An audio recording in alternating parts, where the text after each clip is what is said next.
Il y en a qui n'en voient pas forcément un handicap. Bon, il y en a qui tournent les porteurs de cet handicap en dérision. On va comprendre mieux le bégaiement et puis ébaucher la prise en charge. Mais avant, nous vous proposons de suivre ce petit sketch et on en reparlera derrière après avec le spécialiste.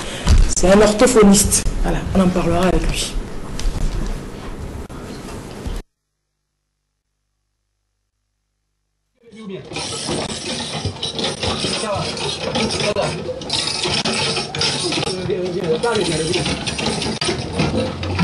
Bonjour monsieur, bonjour monsieur. S'il vous plaît, excusez-moi, vous habitez le quartier?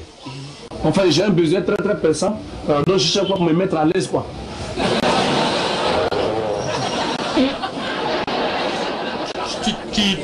Tu vas directement. Il y a une maison rouge. Okay. C'est pas là, hein. Après la maison rouge, il y a un gros. Dieu merci. C'est pas des gars. Après le gros trou, il y a une forêt. C'est de la forêt. C'est une forêt, ça. Quand tu dépasses la forêt sacrée, tu vas maintenant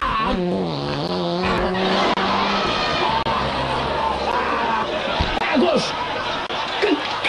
C'est bon. J'ai déjà trouvé la solution à mes problèmes.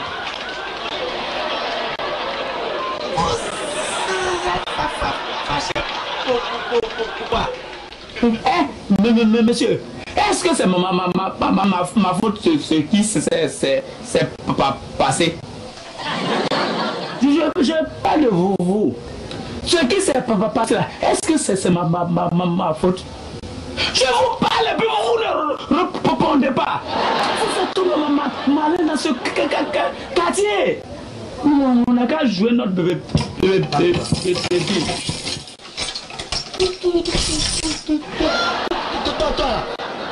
Faut pas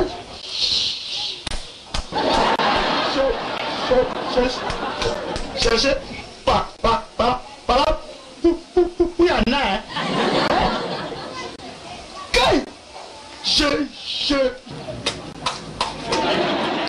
Il faut pas parler un peu vite. Tu trop quand tu peux pas parler. Oh. Dis que si je te réponds là, tu vas pas dire que de toi, hein? Oh.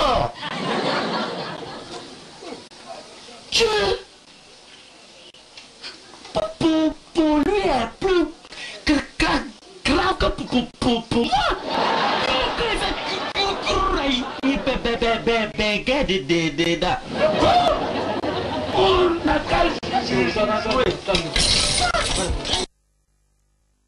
Ben voilà, le bégaiement. Bonjour, monsieur Luc Nakoulou-Tassi, comment vous allez? Vous êtes orthophoniste clinicien, vous officiez, vous opérez au CNAO, le Centre national d'appareillage orthopédique.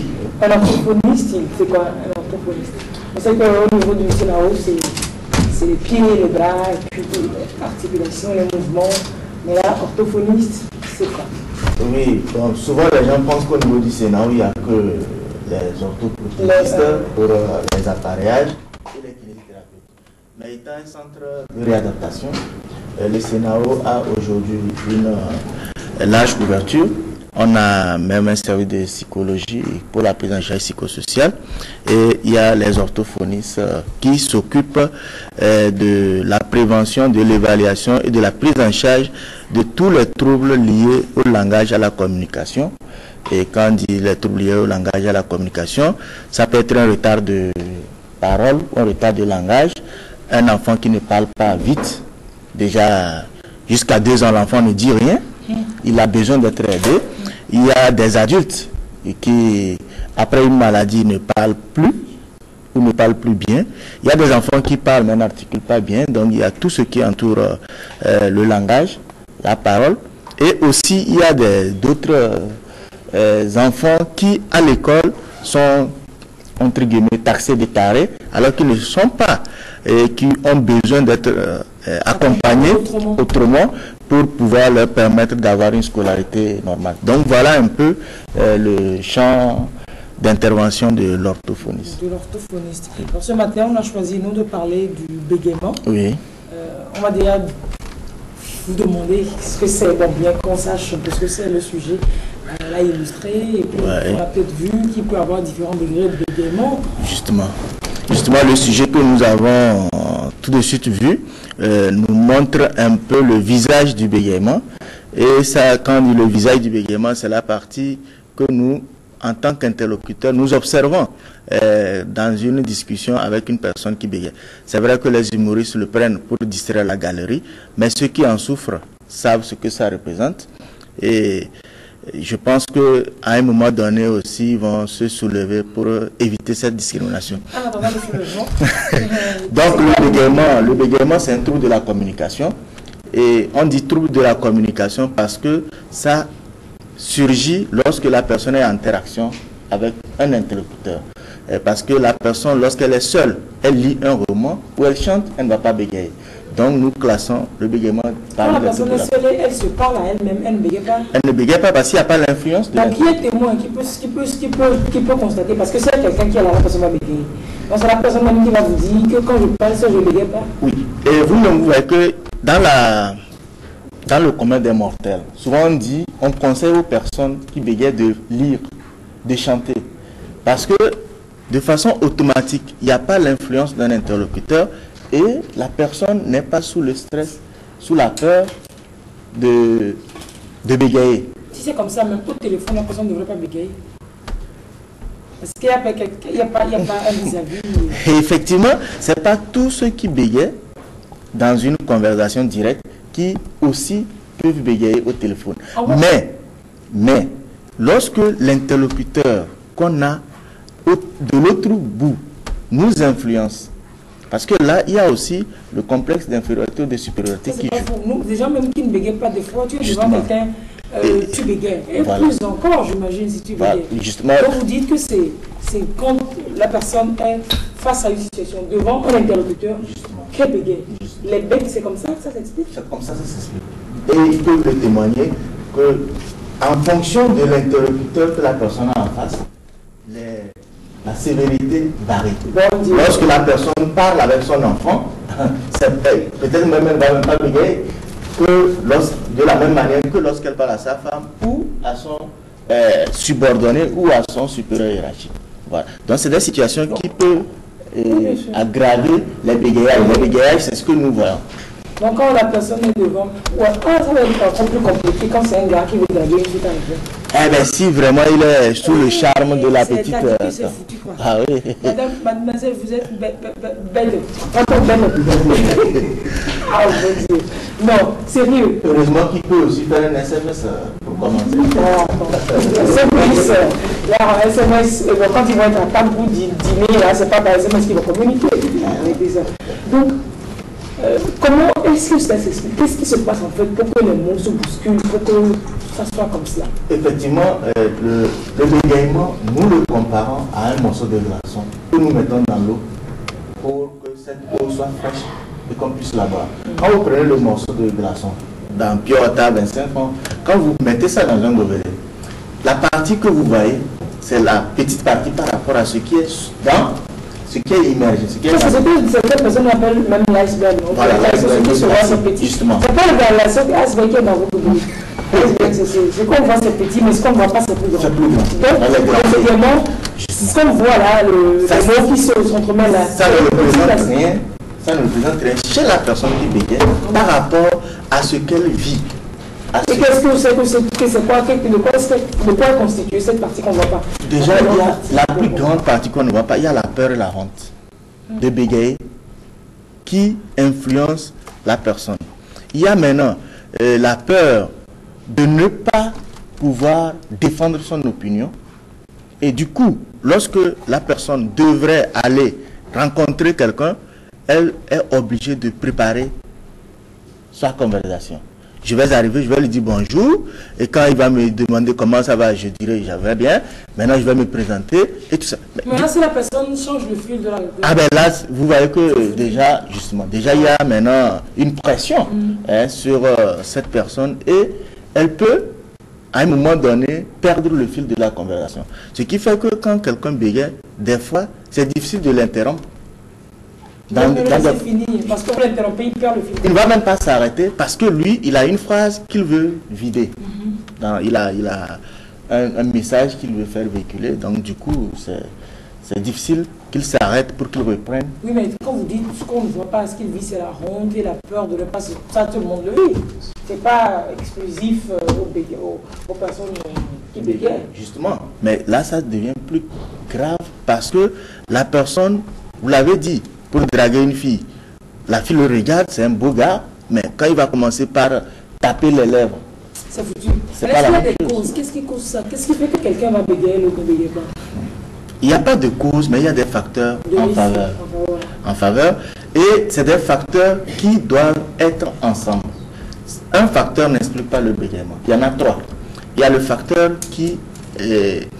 avec qui l'enfant naît, avec qui la personne est née, qui est le facteur prédisposant. Donc ça veut dire que pour que je puisse bégayer, il doit au moins avoir quelqu'un qui aurait bégayé dans ma famille. Et même si je connais mes grands-parents, le père de mon grand-parent, que je vois que personne ne bégaye, ça n'explique pas. L'arrière. Je montre l'arbre généalogique jusqu'en haut. Voilà. Et donc quand on prend l'arbre et maintenant déjà ce facteur n'explique pas qu'on bégaye. Ce qui fait que parmi trois enfants, c'est un peut-être qui va bégayer. Maintenant, il y a le deuxième facteur qui est le facteur déclenchant. Ça veut dire que c'est un événement, c'est une situation qui va faire que l'enfant va commencer par bégayer. Par exemple, ça peut être la scolarisation, ça peut être le déménagement, ça peut être le départ de la nounou. Une situation comme ça, on a constaté qu'il bégaye à partir de tel moment. Maintenant, mais ça c'est si l'enfant a des prédispositions héréditaires. Il faut que maintenant les deux facteurs, ça n'explique pas aussi le bégaiement. Quel autre facteur? Il faut le troisième facteur qui est le facteur qui va maintenant accentuer, aggraver le facteur de chronicité. C'est quoi? Ça c'est nos comportements. Vous voyez, on a utilisé tout de suite ce sketch pour rire. Oui, c'est pour rire. Hein. Et à l'école, quand la personne se lève, elle commence par dire moi, on rit. Et donc, toutes les réactions négatives que nous envoyons à cette personne. Des fois, oui, mais c'est pas bien méchant. On doit s'occuper du message. Et non, de la manière dont la personne parle. Du coup, là où nous sommes, vous écoutez comment, ce que je vous dis, mais vous ne regardez pas comment je parle. Donc, lorsqu'on abandonne le message et on s'occupe de la manière dont la personne parle, elle est frustrée. Imaginez-vous, je ne sais pas si vous parlez bien le cotocolé ou pas, mais on vous met dans une situation où vous vous débrouillez pour parler cotocolé et tout le monde rit autour de vous. Je vais rire aussi. Je continue. Peut-être une fois, deux fois, mais la troisième fois, vous allez refuser de parler. C'est pareil pour le français, hein. On refuse de parler français des fois parce qu'on ne veut pas demander. Il faut que quelqu'un puisse se moquer de vous. Justement. Donc c'est le même schéma. C'est le même schéma aussi. Donc maintenant, tous ces comportements négatifs en face au bégaiement de la personne feront qu'elle va se construire une image bègue. Et l'image bègue, c'est les évitements, c'est le refus de prendre la parole, le refus de prendre des responsabilités, ainsi de suite. Et donc, voilà, c'est les trois facteurs réunis qui font que la personne bégaye. Et les trois facteurs, nous les comparons à un foyer. Lorsqu'il n'y a pas une pierre, ça ne constitue pas le foyer, on ne peut pas préparer là-dessus. Il faut que les trois pierres soient réunies. Est-ce que le fait d'imiter les bègues peut vous rendre aussi bègue? Justement, ça c'est le facteur déclenchant. Souvent on dit qu'il y avait son cousin, sa cousine qui est venu et puis là, il a commencé par bégayer. Et maintenant, ce qu'il faut souligner aussi, le bégaiement c'est pas une maladie, c'est pas contagieux. Ouais. Voilà. Parce que des fois on peut avoir peur, quelqu'un qui bégaye, si vous embrassez quelqu'un, vous allez prendre. Pas encore. Donc, ce n'est pas une maladie et il faut aussi reconnaître qu'un enfant qui bégaye, lorsqu'il est accompagné, peut ne pas bégayer à l'âge scolaire. Alors, à partir de quel âge est-ce qu'on peut savoir si son enfant va bégayer ou pas? Dès que l'enfant part, on peut identifier les blocages, les répétitions, les mouvements qui accompagnent et on peut aller vers un spécialiste, un orthophoniste pour vous accompagner. Ou bien si on sait déjà qu'on est à risque, on peut déjà demander des conseils pour éviter que le facteur déclenchant ou le facteur de chronicité s'installe. C'est ça. Alors quelqu'un demande, est-ce que étouffer un enfant, l'empêcher de s'exprimer pendant longtemps peut le rendre bègue plus tard? On en parlera la semaine prochaine puisque vous reviendrez sur le bégaiement. On reviendra sur la prise en charge du bégaiement complètement la semaine prochaine. Donc il y a des enfants aussi qui ne bégayent pas, mais face à une situation, par exemple quand ils se sentent fautifs, il y a quelque chose qui est cassé, il y a quelque chose qui est perdu, qu'on cherche, que vous leur posez des questions. Là, vous découvrez que l'enfant bègue. Il dit nya, nya, nya, nya, nya. Voilà, l'enfant bègue. Donc ça, c'est des bégaiements de prise. Oui, bon, mais qui peuvent s'installer peut-être. Il y a des bégaiements physiologiques qu'on peut détecter, mais le plus important, c'est lorsque ça se répète et ça grave. Là, vraiment, il faut savoir que ça devrait être un trouble et qui doit être accompagné. La semaine prochaine, vous reviendrez et on parlera plus globalement de la prise en charge, comment vivre avec son bégaiement, comment vivre avec les personnes qui se trouvent en situation de bégaiement, qui vivent avec le bégaiement, comment leur faciliter la vie. Voilà, c'est ce dont on parlera la semaine prochaine. On souhaitera que nous y arrivions en bonne santé. Vous en faites pas. Le bon Dieu est gentil. Merci. Et puis il nous aime, il aime ses enfants. Merci. Monsieur Luc Nakou Tassi, orthophoniste clinicien au CNAO, merci d'être passé ce matin. Merci. On se retrouve dans la semaine prochaine. Et toutes les questions que vous envoyez trouveront leurs réponses bien la semaine prochaine. Et merci de continuer par réagir et par le monde en suivant le balade sur la télévision pour les. Merci, très belle journée à vous. À très bientôt.